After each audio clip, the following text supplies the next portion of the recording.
What's up, people? Welcome to the channel. Got another episode of the Chaos List. This is episode 19. Yes, Oh, wait, here just we a go. We're second. starting already. Just a second. No. I want to say there's congratulations in order for Mr. Onzo over here. Oh, 100 thank you. subs finally. Everybody, congratulations to you, sir. Thank you. Thank you. Appreciate it. Hey, listen, Now, that first 100 is always a fun mark to make. So, yep, congratulations. now we I just wanted to say that. continue going, and I appreciate that. So since you started, we're gonna let the people tell where to find you guys. So go ahead, Chris. Start it off.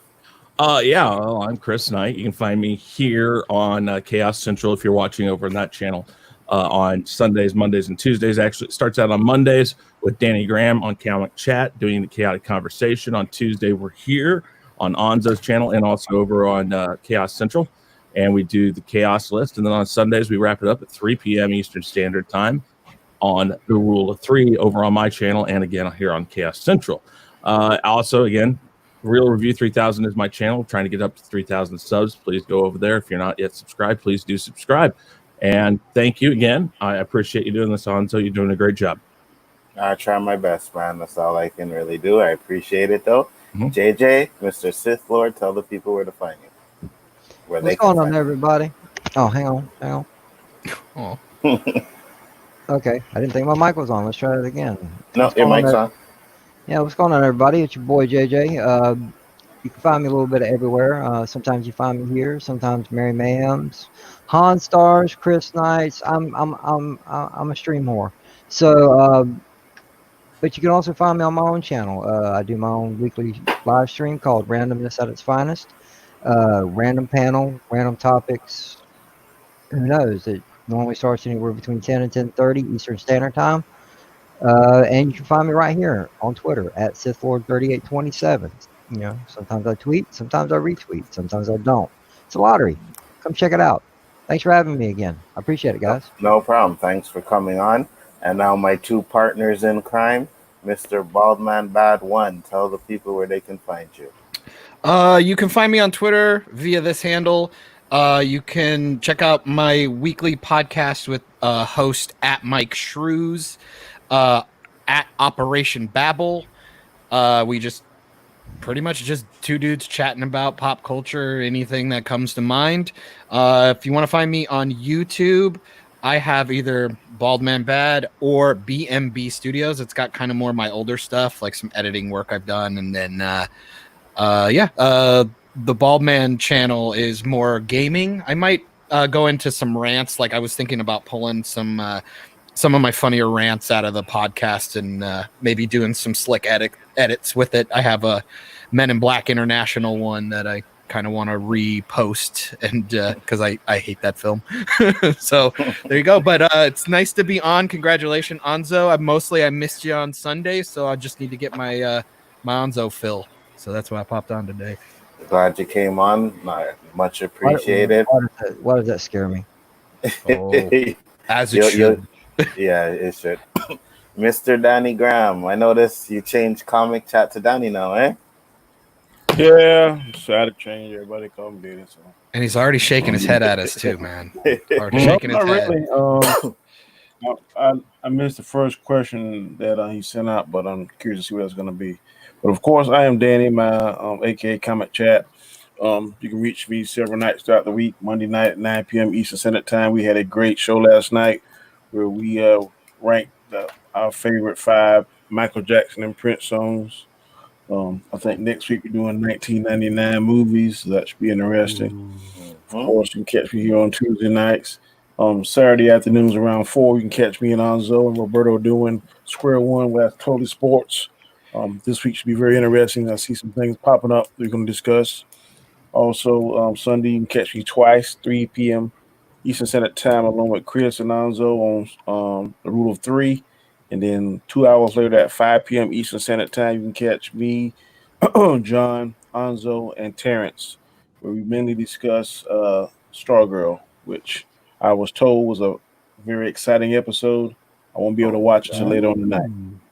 But, so, Danny, I got to ask, after the Prince stuff in are you guys going to perhaps party like it's 1999 when you review those Sure. movies? Oh, we have after party. We Uh, party anybody? like that. We party like that all the time. And 1999, Phantom Menace, baby. Let's just remember that. Oh boy, I still say Chris this was was one of actually the. a genius when he made that song because he did it like I think 8 or 9 years before 1999. So it kind of redid this gather re-energized it and played even more. Yeah. Well, that's actually a very retired. strategic. He retired it on December 31st of 1998 as the new year went through. He retired. He played that song last time. And then it turned into like a death anthem because everybody thought the world was ending with Y2K. It was like, but he did a New Year's Eve concert from Paisley Park that year on 98 to 99, and that was a freaking awesome concert. Yeah. Well, the Prince thing, 1999, like you said, man, he had those hits. That was a great show. Good stuff, Danny. You know where to find me. This channel, Bigger Ford Entertainment, and basically all the stuff Danny just said, you know, so I don't have to repeat all of that stuff. You guys know. I appreciate you guys for helping me get to 100 subscribers. You know, I really appreciate that. Now we just got another goal to get to and take it from there. I would like to also ask people to please, if you are watching this on Chaos Central, please go and subscribe if you're not yet subscribed. Trying to get that channel up to 100 subscribers. Also, if you're over here on Bigger Ford Entertainment and you're not yet subscribed there, jump over real quick and just subscribe. Come back here though. You can open up two windows and have them both running. It doesn't matter. So needy. Listen, So needy. Ooh. it's a brand. Yeah, just Jump what on we my need. OnlyFans. Just what we need. Chris, You know? Chris in stereo. Yeah. Right. Okay, great. So great stuff, guys. Like once again, I appreciate all you guys coming on. We're gonna get this started with our first question. Danny, you're off the hook today. I could not think of an honorable mention for you today. Thank you. Thank you. So lucky. Actually, I can. Let's do it. No. Honorable mention. Let's do it. Honorable mention. How many people want to see Danny dance the Thriller dance? Let's get you guys in there. Tell us. Hey, I'll never settle. gonna happen. I'll settle for a moonwalk. There you go. Yeah, How many well, people want to see Danny moonwalk? Hey, Look. never gonna happen. So what I heard is Danny's going to moonwalk at the end of his 10-hour stream, right? Yeah. Yeah, I do that. Yeah, I do that. See, right there, you have it confirmed. Danny is not only doing a 10-hour stream, but he is also going to moonwalk after that 10 hours. End of the sun hours. That is I correct. feel like Terrence That is is correct. feeling like a disturbance in the force right now. Danny, you will get so much subs. I'm down for that. Just let me know when you want Whenever to do. you see me do a 10-hour stream, that's when I'll do it. All right, I'm gonna set up a day. We're gonna do it. Okay. All right. I can tell you right now, I won't be there. Oh, that hurts, Danny. 10 That hours, hurts. and I told y'all. Oh hell! 10 hours is easy to do. This movie ain't Yeah, even come it out is. yet, and I'm sick of it already. well, well, the question isn't really about Tenant. So, basically, it's blockbuster movies should release on schedule. Now, the Theater Owners Association boss wants blockbusters released in theaters despite most cinemas still being shut down. Distributors should stick with their dates and release their movies because there's no guarantee that more markets will be open later this year. In an interview, John Fithen, or whatever the hell his last name is, the head of the National Association of Theater Owners, stated that releasing movies in theaters, despite most theaters chains still being shut down, is the only reasonable option for studios. Do you agree, or do you think that they should still hold off on releasing these blockbuster movies? Whoever wants to start can go. Well, personally, it would be nice if we can get back to some form of normality, but at the same time, movie theaters, bars, gyms, anywhere that you get concerts, plays, just wherever you get a group of people, it would be great to get back to a sense of normality, but you got to be safe about it. Mhm. And it's going to be hard for movie theater owners or even big chains to do that when they can't fill the seats. You see what I'm saying? Yep. It's all about money, guys. It's all about money, because if they can't afford to fill the seats, then they're going to have a hard time keeping the establishments open. But I agree with you. but still in the same aspect, who doesn't want to watch a good movie?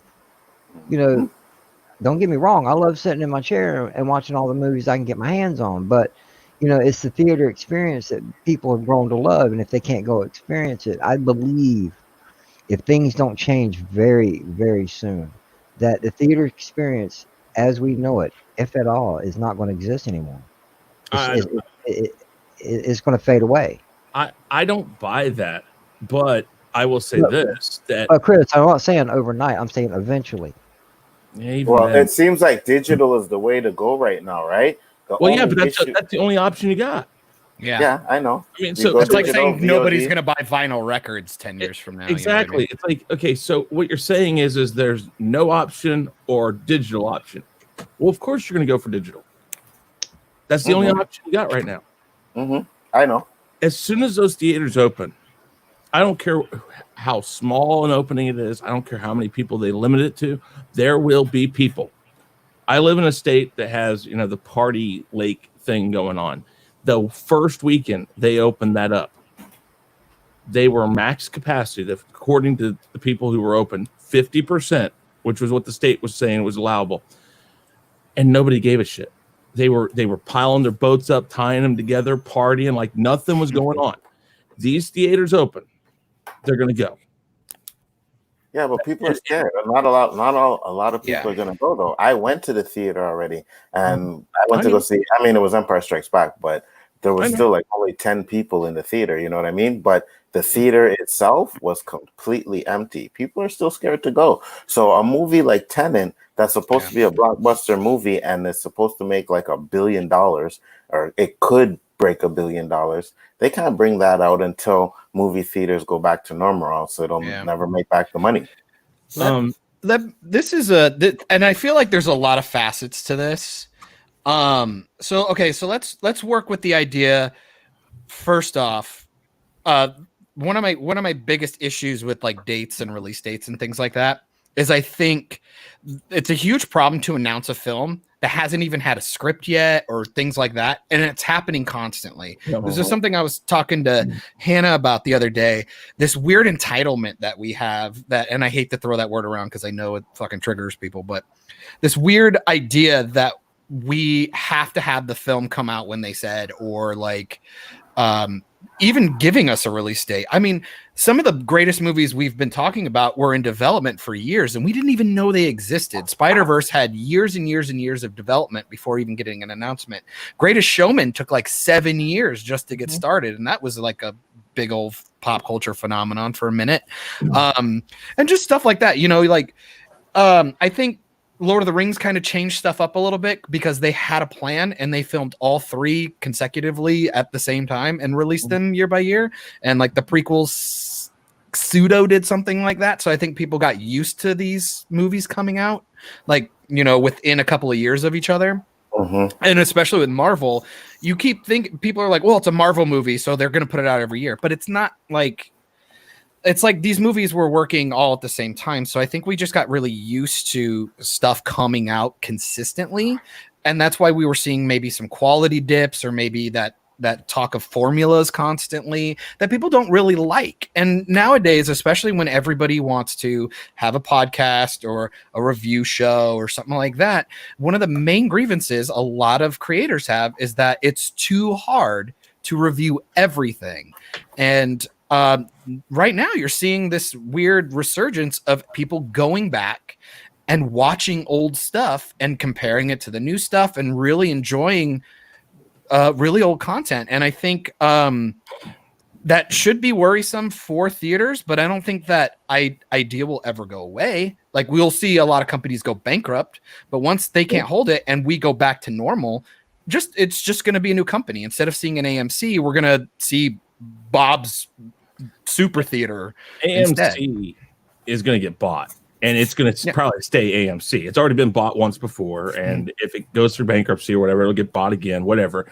But the thing is that, again, I keep saying it right now, however these studios can put money into drive-ins, or these movie theater companies can put money towards drive-ins and make some sort of a deal to allow movie companies to release these movies, then I think right now that's where their money is. Because there's no way in hell, and I think, John, you were saying it, that Christopher Nolan, this was going to get postponed, and we knew it would, and it got postponed. Why? Because they know the amount of money that's in there. This is not the only reason, but one reason. The amount of money that's in it will never get recouped from digital. Never. Yeah, I know. And it's already in the can. You're not losing money. Exactly. So I don't know. I just on it.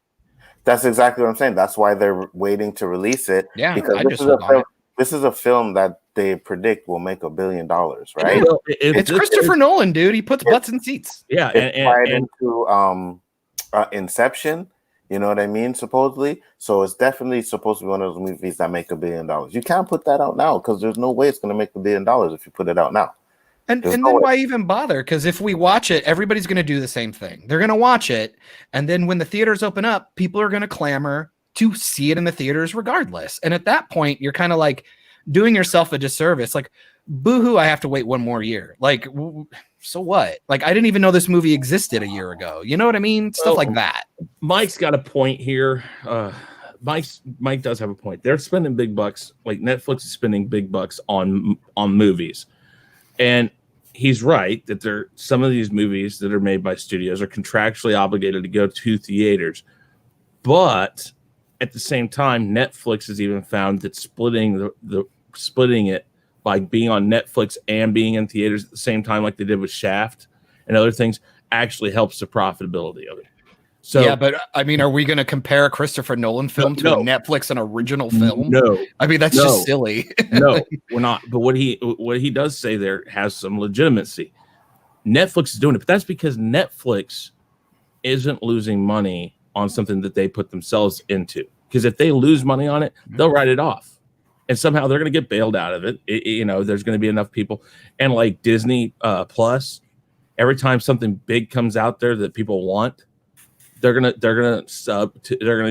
a subscription to it and then cancel it as soon as they see what they want. And all this stuff that's fine and dandy. But for, again, Christopher Nolan movies, the Marvel movies, these movies are going to rely on the theater. And if they have to wait, they're going to wait. These movie studios right now, I won't say they're not panicking, but they're not in total disarray yet. And I think a lot of them believe that we're going to have something on the horizon by the end of the year, and maybe just saying, let's just count this year as a loss and go out. And again, the government typically will bail out these companies and stuff like that. They all have handshake deals, and I don't think anybody's really worrying. And again, while AMC, for instance, the world's largest theater chain, was bought by a Japanese company. It's located right here in Kansas, in Overland Park, Kansas, and it's headquartered in the United States still. The United States is not going to let AMC just drop out of existence because it's kind of one of those pillars in the world that we know that it kind of helps our economy. So I just don't see, I mean, again, think of Amtrak. They didn't let the train system just go to hell. They bought out the train system. I mean, I don't think we're going to all be going to a United States-owned theater company, but I think that they'll find a way to bail them out like they do the auto companies and stuff like that.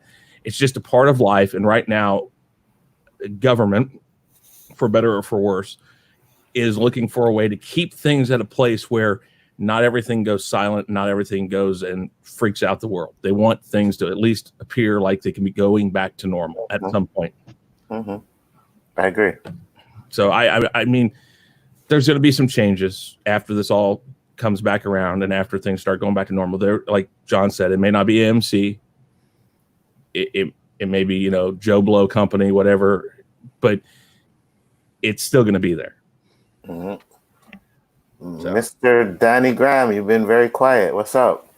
I'm just waiting till everybody finish because I don't want to be disturbed once I get on my roll. Go ahead. Let's hear it. I'm going to take what JJ said about normalcy. The Americans are going to mess it up. This is why. Because most Americans don't have discipline. In order for us to get through this crisis, you got to have strict policies put in place, and you got to adhere to those policies. You can't rush the process. You got to close down for 6 weeks. You got to close down for 6 weeks. But the first thing they're going to say if something come out, well, I'm grown. That's violating my rights. I'm not going to wear the mask. Well, this stuff is going to continue to snowball. It's going to continue to delay us from getting back to normal. So they rather have, like Chris said, in Kansas City, and not only there, here and where I live at and everywhere else, the first opportunity they get a chance to drink beer, alcohol, go partying, tie up boats or whatever, they're going to do it. And then when the cases start skyrocketing, then that's when they get scared. The only time Americans really get scared of most people when they go to the doctor's office and find out something, the doctor says, okay, if you don't stop this, you're going to die in 2 or 3 weeks or whatever the case would be. Then there'll be discipline. But then once that fear tapers off, they go back to their same habits. That's the same thing will happen with these movies. Unless we tighten up and close down, like Canada seems to be doing in other parts of the country, and get these numbers down, then we can get back to normalcy. But if we don't, ain't no telling when we're going to see a movie in the theaters. It's our own fault. Anybody want to take a bet or not bet? But I don't think there's any. You guys are not getting any movie. Well, neither us, because if you guys don't get it, we ain't getting it. Yeah. But I don't think any movie's coming out this year. No, I don't either. But I would say February of next year. I think it'd be stupid to. I mean, it's one of those things where there's enough streaming services, there's enough stuff you can put out. Just watch the stuff that's out now. Just hold off, and then we'll finally have a whole year, and it gives us a chance to let writers write again. Yeah. People aren't under these time constraints now. We can put out all the stuff that should have been out this year. We can put it out, February or March of next year, and people can be writing scripts and doing production, playing catch up. It'll be way better. Hopefully. I say that. Right now, Netflix got the jump. If I was them, I'd be pumping out original stuff just as fast as somebody can send it into. They can't make it any more than anybody else can make it. Yeah. It's still a production issue. Everybody is under the same problem. No, but I think I'm pretty certain that Netflix has movies they hadn't released yet because they already had them like stockpile. Yeah, that's what I'm saying. No other company can say they have stuff stockpiled. Well, Disney does. If that's the case on Disney Plus, we'd be seeing new material now. They've got it. I just think they're waiting. They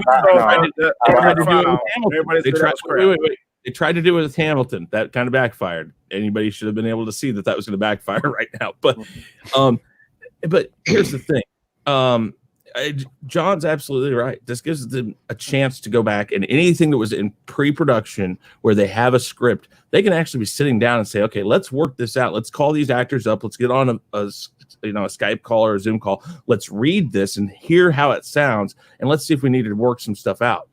And then let me ask you this question. If the NFL, in particular, the NBA has figured out how to do the bubble, why can't the hell these production companies do the same thing with a bubble and make a movie? Because it doesn't.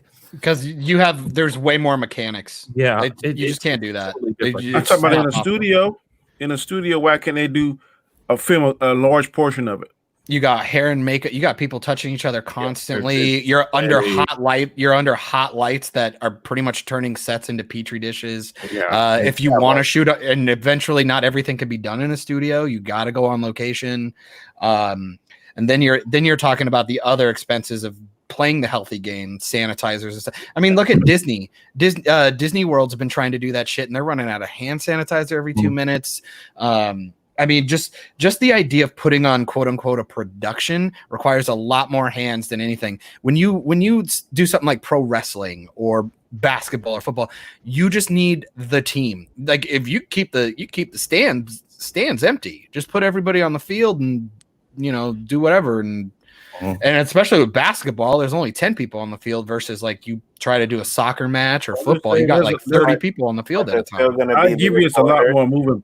Go ahead, Anzo. So there's still going to be the reporters. There's still going to be the TV cameras. There's You're a reporter, but they're way over there, and you can put them up in the box. And listen, I just watched. They're on the basketball court, so their players are already full contact with. Wait. Yes, but I just watched a baseball game today. They had like 5 people in the dugout, and everybody else was spread along the stands. And they're going to do the same thing with the basketball. Yes. When they're on the when they're on the court, when they're on the field, there's going to be that contact. But here's the thing: they're going to get tested right after. Yeah, you're gonna know who. You're not going to be wondering, okay, who touched who.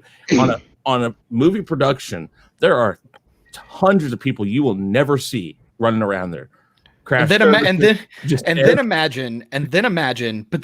imagine you're starting production and your 2 leads, because they had to do a makeout scene, now are both sick, and now production shut down because you can't shoot without. What are you gonna make 2 blow-up dolls be their stand-ins? Like, what are you gonna do? I mean, basketball, you just move down the roster. Yeah, the only thing I know right now that's running, and I think they start showing them this next week or sometime this week, I can't remember, is a couple of soap operas. Yeah, they just started with The Bold and the Beautiful today. Yeah, and it is, that's just, I saw the Young and the Restless, I think today was a 1984 episode. I was Mike was telling me something about that, how like they were bringing in significant others for like yes they would pull an actor out, put the significant other in, and they would do like the kissing thing, and then they'd go. It's like, oh my god. I'm like, wow, but that's a soap opera. You're already sitting there going like, that's still on. Exactly. Dandelion Fluff said filming is going on here in Canada. And it is, but our cases are not even close to you guys. No, and that's I mean, here's the thing: not everything is going to be completely shut down. That's because they got discipline. Americans don't. But just because they got Americans, fuck it, we do what the hell we want. They also aren't having 5 billion fucking riots. But case in point, we had riots. We had riots. Like on our level though, like in our kind of states that were already growing. I mean, look at LA when July 4th happened and they blew up fireworks for a whole day. Look at my protest video. There were thousands of people out there, man. Thousands, right? It's just we are careful. We're sanitizing. We're wearing our masks. Like I'll walk down the street and people will be crossing the street just to stay their distance from me, So it's just racism right there. That's what that is. I was thinking the same thing, bro. This is damn. You're welcome. You're welcome, Danny. That was for you. That was cold, John.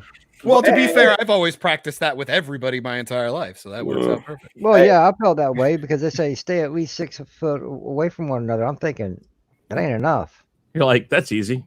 Yeah, right? Stay away from me. No, I mean, I love my weekends right now because I'm the only person in the facilities department during the day that's working during the weekends. So I love it because I get a call, I go, and I'm by myself. Nobody around me. I'm like, that's how I want it. Yeah, I get it. And right now, it's mandatory for us here to wear mask in any store. Right? Yeah. They just started that maybe about a week ago. I think that's the same thing here. Pretty much the same. Wear indoors. Yeah. But with you guys' cases, that should have been started like months ago. But it's because what we have in it right now is politics, not people saying, listen, here's the facts. Why don't we do this and get it over with? No, you got to have people on both sides saying, "Oh, do it," and other people over there going like, it's not that important." To me, it's crazy if an expert, a certified expert, we know he's expert, tells you something and you choose to ignore it. Then when you have crazy politicians that know more than the experts calling out the experts that they personally chose originally and saying that they're full of crap, that's a problem. Well, the problem is that people have been getting caught lying. Twitter fucked everything up, dude. Like Twitter has fucked everything because it can go out so fast and people are too lazy to proof check. They want confirmation bias. They don't want actual information. And like we're gonna see it right now. Like we're seeing it with the Johnny Depp Amber Heard shit. We're seeing it with Jeffrey Epstein's girlfriend. People were already fucking making jokes about when she's gonna get COVIDed or whatever. And we saw the stuff with the judge, and people go, "We've lost control." That's the problem. And the big deal is people feel so fucking powerless about everything, and they think everybody's fucking lying to them, which the sad part is the majority is. People are spinning stuff all the time. Nobody knows who to go to for the truth anymore. And because of that, fucking everybody thinks a conspiracy is going on. Everybody's got a tinfoil hat on, and we're literally down to the point where it's I don't want to wear a mask. I was wearing a tinfoil hat before it was cool, just so you know. But you know, it's shiny, and especially with me with a bald head, it molds really, really good and keeps the heat off. The hair does get in the way, but what's cool is after a while it gives this copper effect to the hair. Well, it's because you guys haven't evolved like me and Danny to have nice shiny heads. Well, you know, I fry my brain. I fry my brain as it is. I don't need no help. Fair enough. What's the next topic? Yeah. We will move on to the next one. Thanks for taking control of my show, though, Chris. I appreciate that. I know, right? Just another white man taking over, just whitewashing. I didn't even know I didn't have something else to say. Say it. It just shows you don't have to do what I say. Well, Chris is going to be moving to his car here soon anyway. He's got to go. Yeah, no shit. Right. Topic number 2. James McAvoy is desperate to play young Picard. The X-Men actor is adamant that he should be playing. Chris, you didn't tell me about my mistake, man. I didn't have time to look at it today. I told you, but you didn't listen. Oh, you did? Oh, You I did? sent you the message. Oh, I didn't check get your it. first line. Danny, he doesn't have grammatic discipline. Ain't no big deal, bro. Go ahead. Drop- We know what you drop- got. Yeah, it's All all right. good. You know what I mean? But I'm just saying. Usually, Chris is on point. He's like, "Oh, you made it." I know. I'll be. It's my fault. But Yeah, it is. Funny thing about it is, I copied and pasted from the article. So No. that What did I tell you? That's even better. What did I tell you? I want to kill. I can tell you though, your backgrounds on that is hot. I like that. Yeah, I do like that. thank you.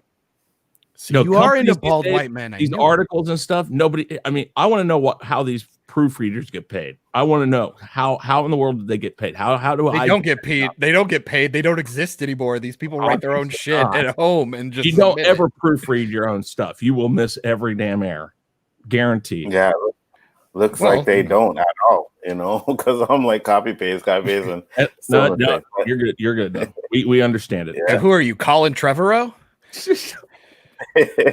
Could be.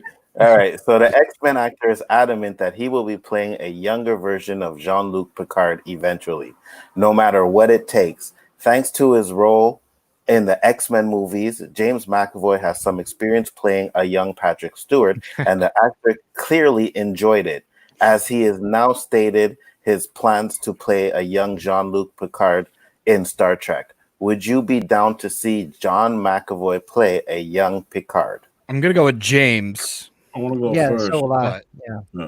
Whoever wants to go first, go right ahead. Yeah. I like to go. And I definitely want to see him. I think James McAvoy is very, very, very underrated. But his performance in Glass should let everybody know that he is very versatile because he played about 12 or 13 different personalities, and it was believable. I would be more than happy to see him play it. I want to see him. I'm pretty sure Kevin Feige probably won't. But if I was him, I would definitely bring him and Fassbender back as Magneto and definitely. Xavier. I would definitely snatch those two because I think they were Banger. No. Fassbender. That's his name. Oh, okay. That's I was like fast banger. I was like, nice. No, John, that's your name. So anyway. Oh, sorry. I can't pronounce his last name. It's something like that. Anyways, It's Michael Fassbender. yeah. Fassbender, whatever. I want to see those two back because I think they were perfect as Magneto and Professor X. Yeah, they played off one another really well.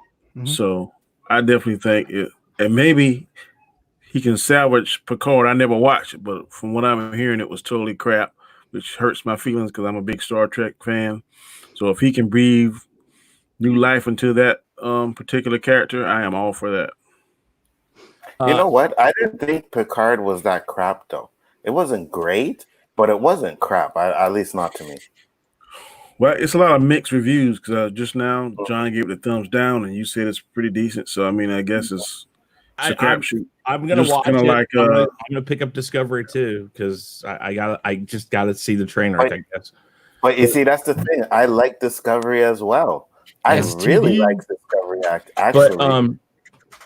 But I want to see this because I think it was a great way they changed it over. I liked the way they hand shook the two together, and it was literally a perfect handoff. I won't say the movies themselves were. I'm just saying the way that they handled it. It was a good way to hand it off to a different actor because the way they did it, it worked really well. They both Fassbender and him all played that part perfectly.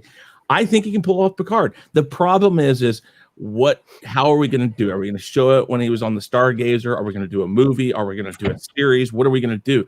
And you have to really think about this because, and this is a problem I think that Disney ran into with Star Wars, and currently that people are running into with Star Trek, is that you have to have the people who understand what Picard was before the next generation. Because if you do an early Picard,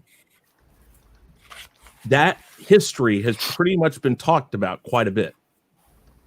If we go and screw with things too much, unless you're doing some alternate timeline in Star Trek, which happens, you got to be careful with this. But yeah, I think he could be the guy if you got the right people to write it. Again, John constantly says it. It's the people who write it. They got to understand the part. They got to understand what they're writing, not just hand it off to somebody and say, okay, so what are we writing? Oh, I'm just going to write my own thing, and you guys just make it look like what you want it to look like. You see, that's the thing. A lot of the people that don't like Picard and Discovery are the real hardcore Star Trek fans. You know what I mean? So those are the ones that are like, no, this is crap. I don't like it. But me personally, I was never a really hardcore Star Trek fan. So I can appreciate what they did with Discovery. I can appreciate what they did with Picard. I get it. You know, a lot of people are saying certain things about the show I don't want to say because you guys haven't seen it yet. But I kind of agree with some of the stuff that they said, but I still thought it was an entertaining series. Some episodes were slow, some were fire. I think would be a good premise to do something. I don't know if you remember Star Trek, but I want to watch every episode several times. There's an episode called Mirror Mirror where they went to the East, and it was like a different parallel universe. But Spock and them was more evil and more aggressive. They could do a version of that, and James McAvoy could play a different version or a younger version. They've already played the Picard clone thing, though. They actually did that. It's really not a clone. It's a different reality. It's not a clone. No. I'm talking about in the Generations timeline in Star Trek Next Generation. Nemesis, was that the one? That wouldn't be a clone. It would be a different timeline. No, that was a clone that was taken from. It was cloned off of Picard. That was the whole thing. And I think was there time? I'm understanding you. Yeah, I'm saying Mirror Mirror is not a clone. Okay. It is about a whole different universe. All right. Yeah, about the Terran universe. Yeah, I got you. And they actually did that in Discovery. They had the whole Terran universe. It was first season. It was like maybe the end half of this season. They did the whole mirror universe. It was good. I liked it. They did it in Deep Space Nine. They did it in Enterprise. They did it in Discovery. It's the same universe, but in different time frames of it. Yeah, and that's the only thing that saves Star Trek most of the time, and why, even as a Star Trek fan, you have to understand that there's multiple timelines out there. In fact, it is probably the easiest one to write something new and just say, listen, that's not part of this, it's this. And I might be able to handle Discovery. It depends on if they follow basics. If they follow the basics, I might be able to handle it. Well, who's seen Discovery here? Anybody? I've seen a few episodes and a bunch of reviews of it. I've seen both seasons. And what'd you think? For Star Trek, I was rather disappointed, but for something to sit down and I've said it before, and Danny's heard me say it several times, just to escape. Mm-hmm. I thought it was pretty good. You know, and I can do that. Listen, I wasn't the biggest Deep Space Nine fan, but I'll tell you what, Deep Space Nine as a standalone in and of itself is a great series. Yeah, so I was able to watch it. It was not my favorite. Well, it wasn't my favorite as far as Star Trek goes, but I did like that series because it was different. Nobody had gone there before. Instead of them traveling to everything traveled to them, and everything had to be handled there. I wasn't real big fan of the captain though. Cisco, I like Cisco. Cisco was kind of badass. I thought. I mean, he was. Well, I didn't think he was bad enough. Like, no. Well, after the first 3 or 4 seasons, Cisco finally grew a set. I think he grew a set when he lost the hair. You know, when he went and got the goatee, he grew a set. So I think he went back to his Hawk ways. He used to be Spencer. I mean, Hawk on Spencer for hire. Yeah. That's the look he had on Spencer.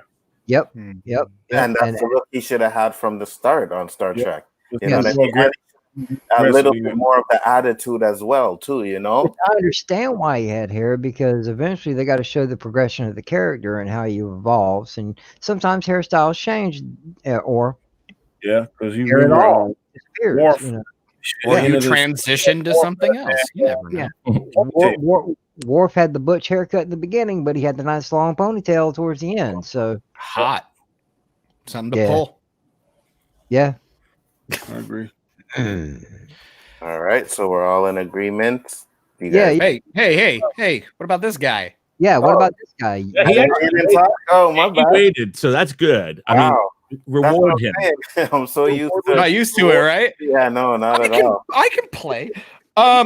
As a guy. Okay, so first of all, initial question. James McAvoy will do great. He's a fucking brilliant actor.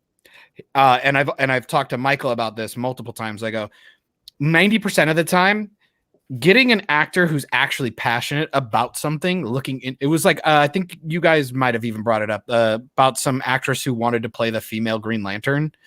I was like, yeah, get somebody who wants to really do something. It's essentially how we got Ryan Reynolds to play Deadpool, a guy who was really passionate, wanted this to get done, was willing to put the extra effort in, and they're going to give you a quality product because they want to be there. Now, that being said, after watching Game of Thrones, Star Wars, Star Trek, Doctor Who, Terminator, Predator, Alien, after watching all of these franchises just fucking go into the dumpster, I'm sorry, man. Like, if James McAvoy wants to be a captain of a spaceship, just give him his own show. He'd do fine.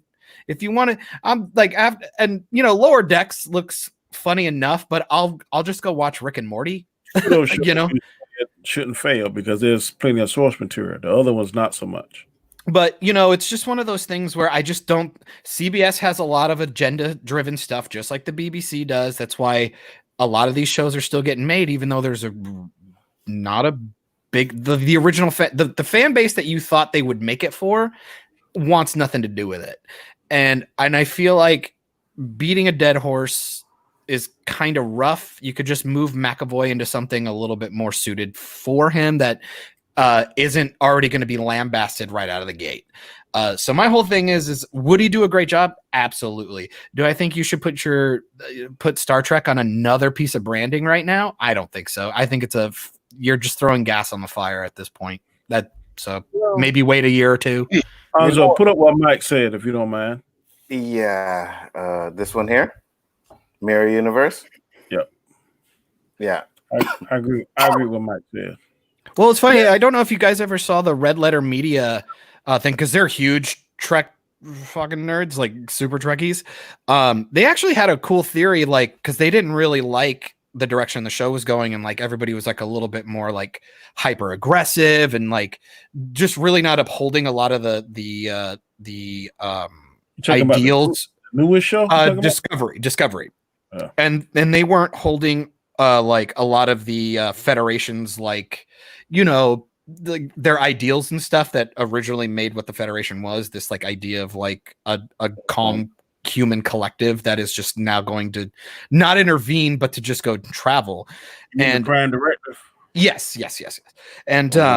And due to that, they were like, okay, this would have made sense if the big reveal at the end of the season was they were in the mirror universe, and then they switched it on its head for season 2. And I was like, that could have been really fucking interesting, because then you could have played with both dynamics and saw which one the fan base would have preferred. It would have been really interesting. But from what I've always seen, I just J.J. Abrams turned this like nice methodical idealism, serenity, utopia type show and turned it into an action thriller, you know, Battlefield Earth type. I will thing. agree. I'm not gonna lie. J.J. Abrams made me like Star Trek more. That first Star Trek movie, I love it. You don't like the original Star Trek, also? I'm not a big fan. I was never a big fan of it. I look at J.J. Abrams stuff as Star Trek light. Only the stuff. Oh, there goes Danny. Only the stuff that people who don't normally like Star Trek want to see action with Star Trek characters. That's what J.J. Abrams gave him. Exactly. And that's what I want. Your lemons. You need action or you don't pay attention. That's what I want to see. I enjoyed those movies, but I had to make it exactly what they technically make it, which is completely away from everything else. Original timeline. But if I have to watch a Star Trek movie, it's going to be Wrath of Khan still to this day. Wrath of Khan to me is the best Star Trek movie. You mean Star Trek Into Darkness? No, Star Trek 2. Not not Wrath of Khan. White. I liked Into Darkness, so it's such a lazy cop out.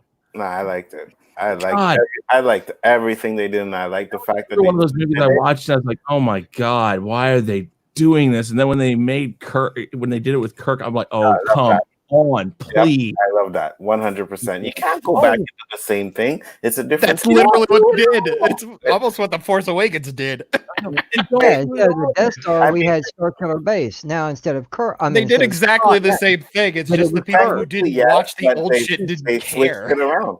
They switched it around, right? They switched it to Kirk instead of, and I did enjoy that. The only issue that I had is they should have kept Kirk dead until the next one, but they brought him back in the same one, and I was like, well, it made no sense. Then they could have done the search for Spock just like the other one. My whole thing is that lately, the last like 2 years, and I'm about to see it with Avatar Airbender because of Netflix.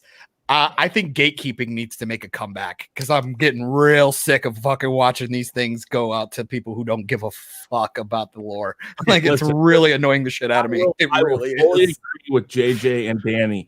I can handle it for disbelief, but if you're going to be calling it something, if you're going to be calling it Star Trek, please just try to honor what it is. Don't buy the name if you don't want to make the actual product. It annoys the fuck out of me. I'm gonna go with what Danny says. Thank you. If you buy it, you can do whatever the hell you want with it.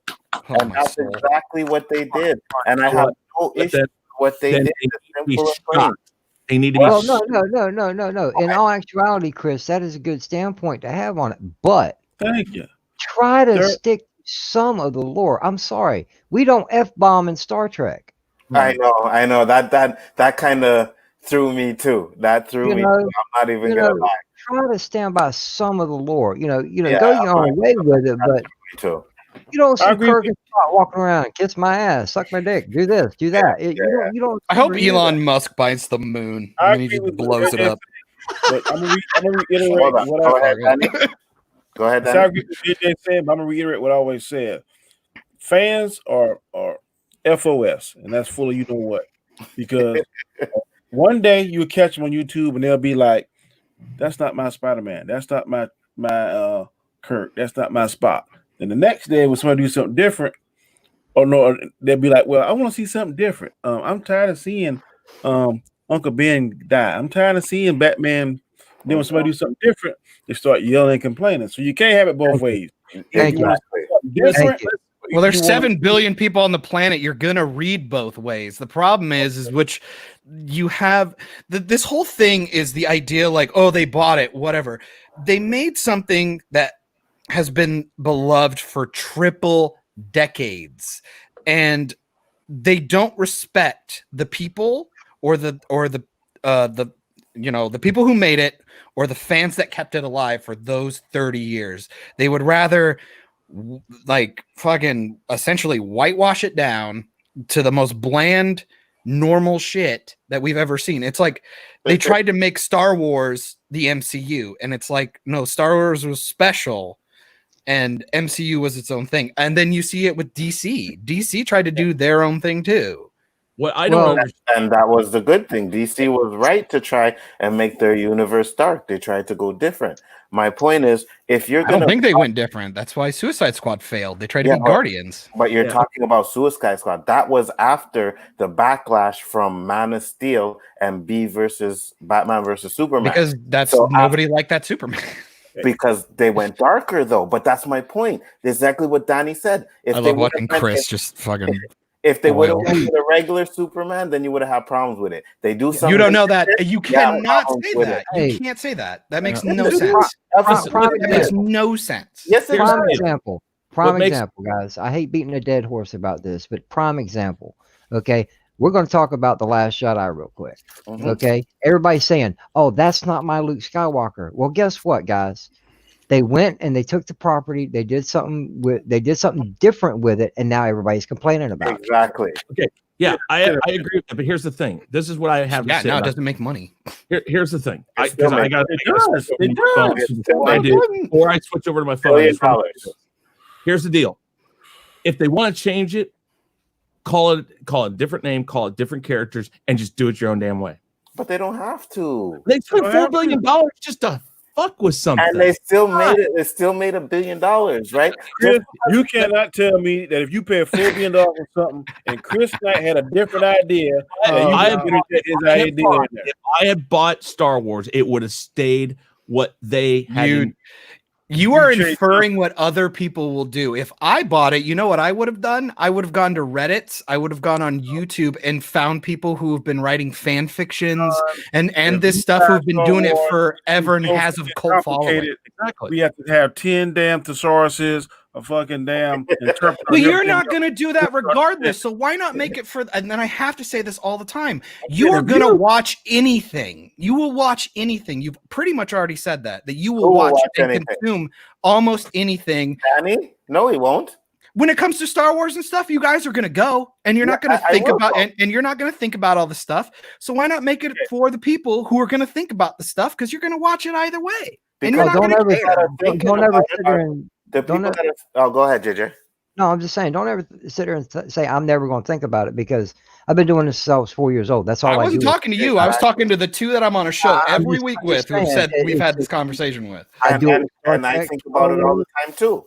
So I don't think about it either. Why you think I didn't like Last Jedi? I'm one of those ones that say that's not my Luke. But at the same time, I don't complain with what they did, because they had the right to do that. That was their choice to do that. You understand? They can't just sit there. Well, I get that they have the right. I think it's shitty that they would be willing to do that. They can't just sit there and make a movie for people that watched it 30 years ago. They have to go with the times. They have to move up. They have to adjust, and they have to make it for the masses. There are fans that are like 15 and 20 that feel the exact same way, because they started watching it like years ago too, right? And fans are being made every day. And the young fans that I know, and you can just look in the chat, he's right there, and Android loves it. So the young ones love it. If the ones that are complaining are us, the older generations, not the younger generations. Younger generations not complaining about Star Wars. Anna, that Star Wars girl and Drunk 3PO and them would all beg to differ, but they're our age. They're our age. That's what I said. Yeah, they're not Ninja's age. That Star Wars girl's like 30? She's in her 30s, yes. Yes. No. She's almost 30. She's in her very late 20s. What I'm saying, like Denjord and sauerkraut, those are teenagers. Right, exactly. And they loved it. They may not have loved it completely, but they loved it. That's and I don't like it, but it's very profitable. That's why Kathleen Kennedy still got a job. Actually, she's almost out the door. They're trying to bring George Lucas back, from what I'm hearing. And Rise of Skywalker made less, almost half of what The Force Awakens did. And Solo lost money. $1 billion. And Solo lost money. And it was still going to do that regardless, because when Force Awakens came out, we haven't seen a Star Wars movie in 20 years, if not that longer. So, of course, Force Awakens was going to bring more people in. And a majority of the people liked Force Awakens. So that's not what stopped them from going to see Last Jedi. You understand what I'm saying? Just because it made less money, it had nothing to do with that. Force Awakens was going to make money because we haven't seen a Star Wars years in 20 But then Last Jedi made money, and then their drop off was extremely significant. Yeah, but it made $1 billion. Yeah, Chris. Oh my God, with that, I can't with that. That is the mark now. That's the benchmark. You can whatever, but that's the truth. Still made $1 billion. But still. Yeah, but we're going on here. Listen, that's like saying, okay, listen, the inflation, the way we are right now, movies are going to become billion-dollar movies just because they're released. No, it's not. No, yes, it's not. Okay. We are going into that. I actually don't agree with that. But big tentpole movies are gonna make stuff just because of the fervor and people want to talk about it. Like, it's making the same argument that, like, you look at Game of Thrones, season 8 had some of the highest numbers that you could have for people watching it. Nobody fucking talks about that show anymore, and they canceled a bunch of prequels. Why? Because the writing turned into shit. Yeah, that's what happened, and it's exactly what happened with Star Wars. And what do you got for Star Wars right now? What do you got for Star Wars? We agree with you, John, that the writing is crap. Well, I will never ever say that you're wrong on that. But all I'm saying is that as bad as it is, and because of the fan base, it's going to make $1 billion. And right now, $1 billion is the magic number that people, the measuring stick that people are using now to critique movies. It ain't nothing that Mia Anzo made. We are going into a place where, if it is a name brand movie, a Marvel movie, Tenet, Christopher Nolan's name's on it, Disney's name on it, we are going to go in the next 10 years, 5 years even, you're going to see more and more $1 billion movies just because that's how it is. Captain Marvel would not have made the money that it did if it came out after. I don't agree with that either, because there's no way. The reason why Captain Marvel made it is we already said this. If you got that Marvel Studios on your moniker, you already gonna make $500,000, right? Just because it says Marvel until this Marvel phase dies out. That's just the facts. If you got Marvel Studios at the beginning of your movie, you're gonna make $500 million guaranteed. Anything else is doggone cake. Damn right. But that's the thing. I'm saying, and listen, I'm not saying it's going to be immediate, but we're moving into that. There used to be a time when somebody said $500 million for a movie, they would have thought you were freaking crazy. And now, Chris, if a movie doesn't hit that, I hear what you're saying, but I don't agree with that. So what you're saying is that $1 billion movies are still 50 years away. Listen, I'm not saying that. I'm saying 20 years ago, I don't even think Tenet's going to make $1 billion, to be completely honest. No. It depends on the franchise. That's what I'm saying. Certain franchises, Star Wars, maybe Star Trek, but Marvel, and if DC keep improving after this Zack cut, those are movies that are going to be $1 billion. That's what we're going to expect. If it don't make it, we're going to say, then why? Okay, I'm going to make a point here. I'm going to make a point. Then why the hell did Warner Brothers and DC expect B versus S to make $1 billion? And why are movie studios already projecting that type of thing if it's not something that's expected? Because it was a Marvel and DC movie. That's exactly what Danny. That's what I'm talking about. I just said that though. I said that if it has a name brand on top of it, it's going to be sooner rather than later that we're going to start seeing nonstop $1 billion movies. The normal movies are going to be $1 billion. Han Solo lost money. Solo lost money. That had Star Wars. And then turned right around and you have fucking The Rise of Skywalker, probably shittier than all the movies put together. and it still makes made $1 billion just because it has Star Wars on it. Yes, but that's not what you I'm just saying. That's not what you said. Yes, I did. I said if it has, we are going into a phase where sooner rather than later, you're going to have $1 billion movies just because of the name that's on top of them until people say, I'm not going because I don't care that it's Marvel anymore. It's been shit. Or I don't care anymore because it's Star Wars. It's shit. People are going just to spend money. If you're saying it has the name power, the name brand behind it, then I will agree with that. But your original statement was that it was going to be the norm. And before I finish the topic, I'm just going to I reiterate. I changed how I said it, and I added that as long as it has a name brand behind it. Last thing I will say on this topic, because we're going to move on, is just so you guys know that all the movies that they've made in the history of movies, only 46 movies have ever hit $1 billion. Yeah, and look at that and tell me how many of them happened within the past 5 years.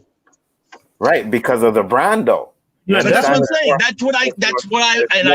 I said, I reiterated how I stated it, and I stated as long as it has a brand behind it, it's going to become the norm sooner rather than later. But like I said, I don't necessarily think that that's right. It's only going to be because of the brand on top of it. And again, you could be right, but it also too depends on if people are wanting to see the movie and stuff like that. So it's that's not that's like saying I'm wrong. Okay, that's like saying Solo didn't make $1 billion. No, but I'm not. But listen, it has Star Wars on it. So but no, I'm talking about we're going into that. I'm not saying then. Okay. And also, I would have to say it's really ironic you hold that position when the first question was whether or not theaters will even exist next year. People want to move to streaming, so I think hitting that bill mark is going to require more quality. I still maintain Joker did not make $1 billion because it had DC behind it. If anything, that was almost a detriment. When people realized it wasn't part of the DCEU, people bitched about that. And then when people watched it and didn't see Batman or some shit in there, a ton of DC fanboys fucking flipped out about it. But it still made $1 billion without China's money.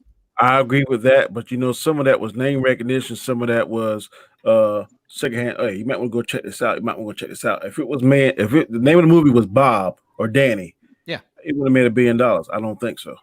It might have. Word of mouth is a really strong thing, because if you just don't call it Joker and change Thomas Wayne's name, you'd have nothing else. Like, it would just be another, because most people call it a ripoff of Taxi Driver and fucking King of Comedy, which it's so not, by the way. When most people come back with word of mouth and say, "Man, Joker, you mean Joker with Batman?" Yeah, but it's a different version of Joker. That's how I see it on word of mouth. I went to see it with the trailer, and people talk about it and make videos. And if it had been Danny or John, they'd be like, Danny, the black guy on YouTube. You could have changed everything about that movie that was DC related, and it still would have hit $1 billion, I believe. I think so. You had like Joaquin Phoenix on it. And then if people went and saw it, it's fine. I think if anything, but you gotta understand call it the Clown Master. But you guys gotta understand, a lot of people that seen that movie were also comic book fans too, because of the name was Joker. Take that name off, and they don't go see that movie. No, that's fine. No, but the people who go see it gained more recognition after the fact because of the movie itself and what it was. I definitely don't think it makes $1 billion. They did it without China's money. They did it without China's money. I'm sorry. A $55 million film broke the bill. We discussed that on our earlier film. You did without China. I think it's an anomaly, but I'm told I'm wrong. So we'll see. I'll wait patiently for that argument another day.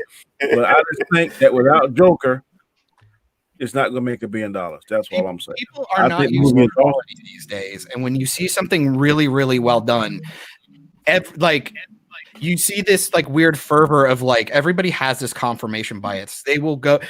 I guarantee you, for every especially on Twitter, at least most people nowadays, people who really want to really take in like a product or like really discuss it because it's either something that they want to do for a living or it's something they have an interest in. I guarantee you almost everybody has 5 people that they do not agree with that they follow constantly to watch their videos and reviews, or they have and they have 5 people that they religiously go and get their basis. So pretty much if those 5 people hate it, it's like clockwork. If these 5 people love it, it's like, okay, good, I'm definitely going to go. But then you finally get one of those movies where it's almost like, oh, even people from the side that I'm used to not liking it like it, and it's the other way around. You start to see this weird disconnect, and people were really intrigued with that kind of stuff. And I would argue Joker did that really, really well.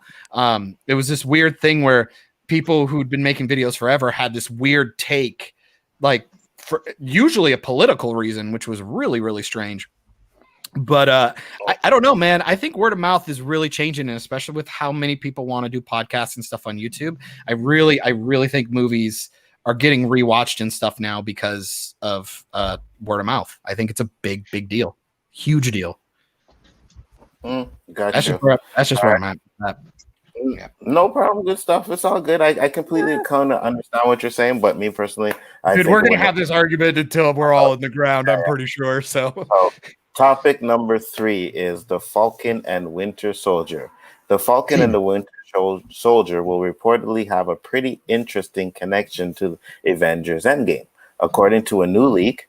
According to the official IMDb for Falcon and Winter Soldier, Kawhi Joe and Leon Nego have been cast as Yokozuna Gang, or Yakuza. Yakuza, that's it. Members and Yakuza bike riders, respectively. Both of these actors were in Avengers Endgame when Natasha Romanoff tracked down Clint Burton in Japan. Do you want to see Hawkeye and the Falcon in the Winter Soldier or anything with the Yakuza? I want to see Ronin. Sorry. Go ahead. I was gonna say, I think that you might get Ronin or Hawkeye in it for just a smidge, because I know they're still talking about doing that series, and I think that anybody that they might be doing a series about, they're going to show up in multiple ones of these, because they still want to keep that group idea together, but in minute amounts. So I think you might see that. But on the other hand, I'm not positive if putting these people from that scene in it, if that's going to have anything to do with the fact that he was there, or if it's going to have some other story plot for them. But I guess again, like I said, that does open it for a quick Ronin appearance, or I guess Hawkeye. I prefer to see Ronin. I would prefer to see, if they do the Hawkeye series, that they actually show him go completely to Ronin and change that over, because Ronin was much more of a compelling character, I think, than Hawkeye. Sadly, I think Endgame pretty much resolved that. We just got to see the glimpse of him hunting people down. It would be really weird to retroactive turn him back into a murderer. I still think you're going to see a lot of retroactive stuff happen. I'm fine with Hawkeye coming in, because I think Jeremy Renner is great as Clint. I think he does a great job. I don't know, man. I'm already kind of salty because I always thought Bucky should have gotten the shield. Endgame kind of missed that whole thing with well, it's mostly just because I like Sam Wilson as Falcon. I think he's really, really cool with his gear, and I thought they just dropped the ball with like tying up a lot of ends with certain characters, and I thought that could have really worked in this show. But really, I want at least to have the Sam Bucky characters first before we start adding fucking people constantly, because I liked a lot of their interaction, especially in Civil War when they're sitting in the car and he's like, could you move your seat up? He's like, no. Like, I just funny, like little buddy cop. And the I can't remember his name to save my life right now, who plays Sam Wilson, Anthony Mackie. He's really fucking funny. He's a good actor, and I think Sebastian Stan's really solid, and they both seem to really like playing this character. I really just want to watch them. I want to see the aftermath of them first, and then if you do something with Hawkeye, wait till the end of the season, maybe even till season 2. I want to see them get their show first. I would have liked to see.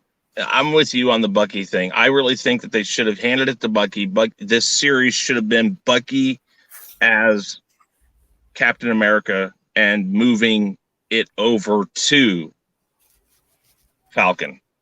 Bucky was known as a criminal and a murderer. Why he needed to take up the mantle to prove he wasn't a murderer. But the thing is they did it in this. They did it already, though. It's already set. They did it in the comics too with Falcon. They did with both, but I'm saying narratively within the MCU, since he was the Winter Soldier, and that's how people knew him. If he took up the mantle, it would give him a chance in the eyes of the world to prove that he's not a murderer and that he was under control. And working with Falcon's going to be the same thing, right? I don't know if that's going to work. I just don't. I think narratively they're just going to force it. They're just going to force it in, and I don't think they're even going to address the Winter Soldier stuff. If they do, it's going to be like 2 episodes, like Flashpoint or something. They're not going to make this about him being a murderer. There's not going to be a damn thing about him being the murderer or whatever. I'm sure it'll be like 2 episodes, but then once he comes running around, it'll be fine. Listen, from the original. They're going to go to racism, is what I think. From original, the friend that Captain America had always had after he thought Bucky was dead was Sam Wilson. He was there through Cap's thick or thin. He deserved it. He deserved it. Yeah, Bucky but died. Cap also dropped everything to save Bucky. Yeah. Yeah, and Sam was right beside him. Yeah, but I'm just saying that Sam was right beside him. Sam could have went and teamed up with Tony Stark if he didn't agree with him, but he didn't. He was like, "No, I'm going whatever Cap does." He never they're both on the same side then. But I'm saying we needed something for Bucky to and you will get I wanted him, and that's why it's silly. I just don't think it worked. I wanted Bucky. I wanted at the end of Endgame. I wanted at the end of Endgame for Cap to hand it to Bucky, and I would have been fine if Bucky had looked at him and go like, "No, this isn't for me," and then hand it over to. That would have been fine. But what would be the difference of that, though? Like, what would be the purpose? It's a nod to something that happened. It's a nod to the fact that he did take the moniker. But we don't know if Bucky will ever get the moniker like that because we're not even there. Maybe he ends up being Captain America sooner or later. We don't know that yet. But now, you don't have to make him Captain America if you just nod to it. Well, you're going to have to give Sam the super soldier serum, or it's going to be stupid. Like, I'm sorry. Yeah. Sam knows how to. He knows how to use his tech. He knows how to use his tech. At the end of the day, all he has is a shield. That's all he's got. But he's gonna mix his tech with the shield. He's still gonna have the wings. You don't think that's gonna be awkward when he uses dual guns and he's like flying around and stuff? I know why you're happy that Sam got it. I'm not dumb, but at the end of the day, why? Hold on. Before you judge me, let's be fair here. We know why. We know why. We know why. I want to know why. I want to know why you're saying why. It's because you want to see the black man take the mantle. You think that's why?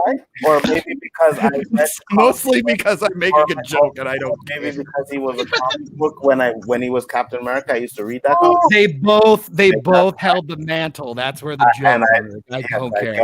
I'm more annoyed that we never saw a conversation between Steve and Bucky. All we saw was like a head nod and goes, "Oh, I get it." Exactly. We didn't get a conversation between the two. So the decision seems like it was this weird thing that was tacked on off screen, and I felt like if we didn't like Bucky with the shield, the show could have really worked with the transition between those two having the conversation. Because the duality of having the two friends, you have Bucky, who's the guy, they've known each other as long as we knew, at least from Captain America, the first Avenger. They knew each other and he sacrificed his life. And we also have to remember Cap was put on ice for years. So pretty much from Bucky dying to like him being in Winter Soldier, it's been essentially he's been awake for like a month or something. You know what I mean?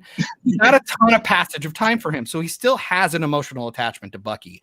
But then you now have Sam, who's his connection to this world now, the future. So now he's got a best friend from his past and a best friend from essentially from his present now. It would have been really interesting to see them trade stories and figure out who got picked and that kind of situation. And I feel like because we skipped right to Sam getting it off screen, essentially, I feel like we just missed a lot of character development for both of them for a major decision.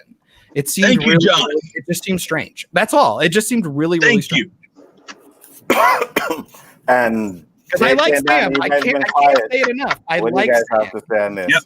I'm not going to argue with that. About the particular show.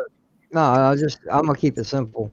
As far as these TV shows go, I don't really have an interest in them because I didn't see one I really cared about finding out about.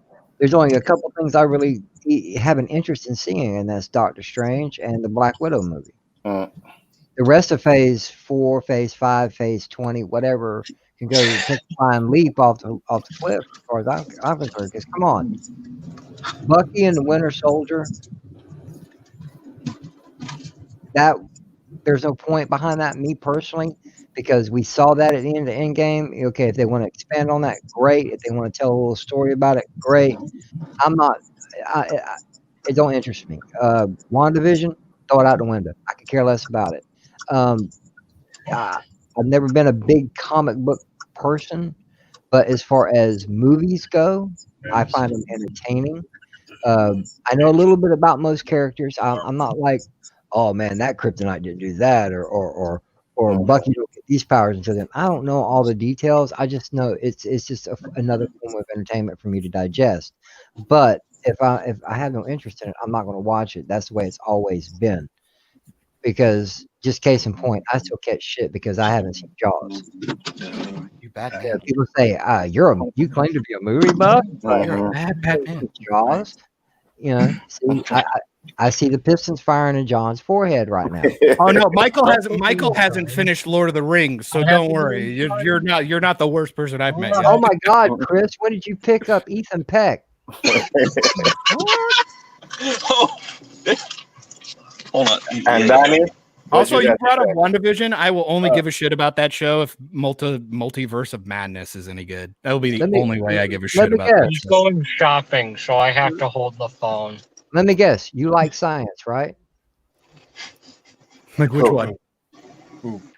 Y'all, well, see, that's a Discovery reference because somebody's talking to Spock on Discovery, and he goes, I like science. Yeah, I know. They show that shit all the time. But they're like science bitches or something like that. What did you have to say on the subject, Danny? I don't have a problem with Bucky becoming Captain America. I feel pretty sure that Winter Soldier is going to have his turn at the Shield, Phase 5, whatever the next phase may be. I'm kind of like JJ. I don't really care which one get it. I would like to see both of them because I'm trying to educate myself on both of them being Captain America. I do agree that he's going to have to get some kind of serum. I don't think it's going to be super soldier, but it's going to be something to enhance his skill set. I'm not sure what it's going to be. Maybe something that I forgot the formula that Nick Fury took, but it kind of slows his aging and stuff. I think I read somewhere that he's going to get some kind of boost to his skill set. But I'm curious to see how Mackey's going to take on that character. I think a lot of it, Chris and both John said they prefer Winter Soldier, but I prefer whoever has the prize who he chose. And for whatever reason, Captain America chose Sam. So you got to respect his choice. I understand and hear both arguments.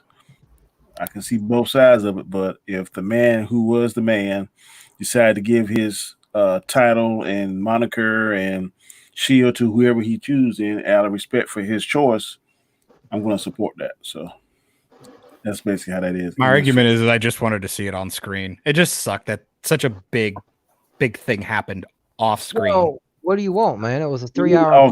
What do you want? Cool. Then make it a 3 hour and 15 minute. What was off screen though? The conversation about like why he picked Sam over Bucky. It's just because we didn't see the Bucky.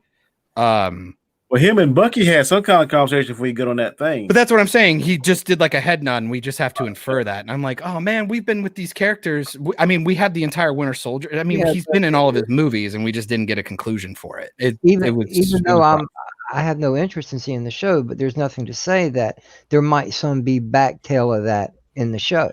Oh no, hopefully there is. Hopefully there's a lot of, maybe for all we know, it's fucking Disney. They probably got like an hour of footage they shot when they had all those people around to go. All right, we'll pepper it in on this one and pepper it in here. You have no way of knowing what's going to be in the show. No, it's what we're hoping for. But I'm saying we're in a. You might even see, hell, the Guardians in there somewhere. You don't know what the show's gonna. But we're just at a time right now where we're always constantly saying, hopefully the next thing will fix it, or the next thing will fill it in, and it's just kind of like, oh man, like could we You're the only one that think it needs to be fixed, though. You know what I mean? Well, I'm not the only. Don't say that. I'm not the only one. I'm probably the only one on this panel. No, I don't think it needs to be fixed. It's fine. They did what they did. I'm happy with it. They gave it to Bucky. They gave it to Bucky. Wouldn't have made a difference to me, but they gave it to and that's it ain't no different. I don't care what it is, because welcome to the internet, ladies and gentlemen. I want every single detail seen. I want every single detail. Every single detail. That's also not what I said, but okay. Oh my God, Bucky's taking a crap. Hey, let's find out why. Yep, and there's the hyperbolic straw man bullshit that I hear all the time. Like I need to see them go up every single step, or I don't know how he got there. That's when you guys don't. I got a problem. Bucky's shit was green. What did he eat earlier? Well, he's obviously not got enough fiber. Drank too much last night. I told him to chill out. Damn it, Danny. Look, man, getting your brain scrambled will apparently fuck up your bowels too. I don't know how that works. Oh God. Well, guys, it was a great stream. Thank you for coming. We're just gonna go around one last time and gonna let the people know where to find you. We're gonna start off with Mr. John, my co-host on Equilibrium. My dad left. You know what? You know why you picked me first? Yeah, because it's gonna take 2 hours to get through your shit. So if you want to figure out where I'm at, just what did you have today? Look at the handle down south, and or just replay from the beginning and watch the whole stream again, and you'll figure out where I'm at. So there you go. Thanks for having me on, boys. Oh, that was quick. Wow. Hey, Chris, you look different. Nice to see you.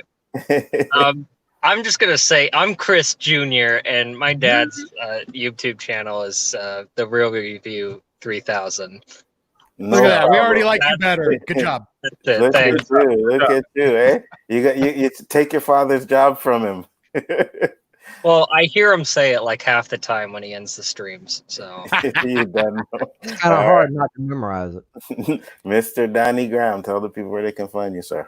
You can find me on multiple channels. Later on tonight, you're going to find me on Rob Storm, on Storm Live. We'll be talking that, and I'm going to tell them what we're going to talk about on that. But you can find me on Saturdays and Sundays, Square One on Saturdays, and Equilibrium on Sundays, Rule of Three on Sundays, and on Mondays, this upcoming Monday, we'll be doing our top 5 favorite 1999 movies on Chaotic Conversations. Please catch Excellent.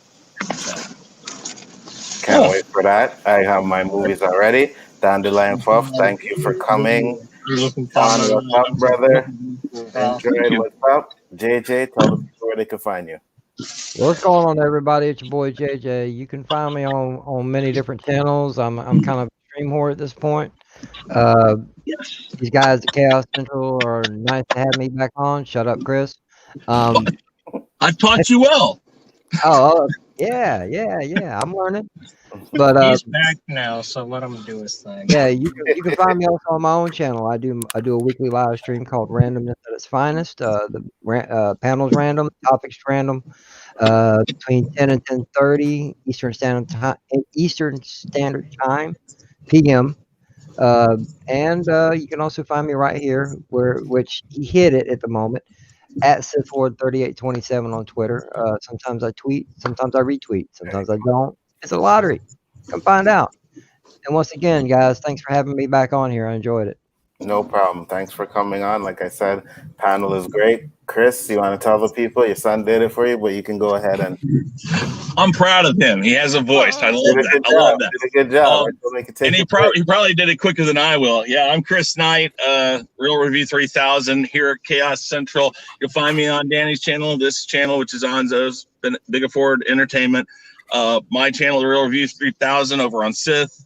God, his channel, so much quicker everywhere. Hey, listen, I am fucking roasted. I am. Yeah, my son does that to me all the time. Babes. Listen. I am the original stream whore who teaches stream whores how to be a stream whore. So get that right. And I want your son to take your place. Yeah, I'm sure you do. I'm thinking about it. Whatever. I do plan on having him come jump on my channel occasionally to do stuff. So yeah. But no, guys, again, always a good time, guys. JJ, John, Danny, Onzo, I love doing these with you guys. It's a great time. Absolutely great. You guys know where you can find me, Big Afford Entertainment. We have a ton of shows we're going to be on later with Mr. Rob Storms on Storms Live. I appreciate you guys coming. I appreciate the thanks for the 100 subs.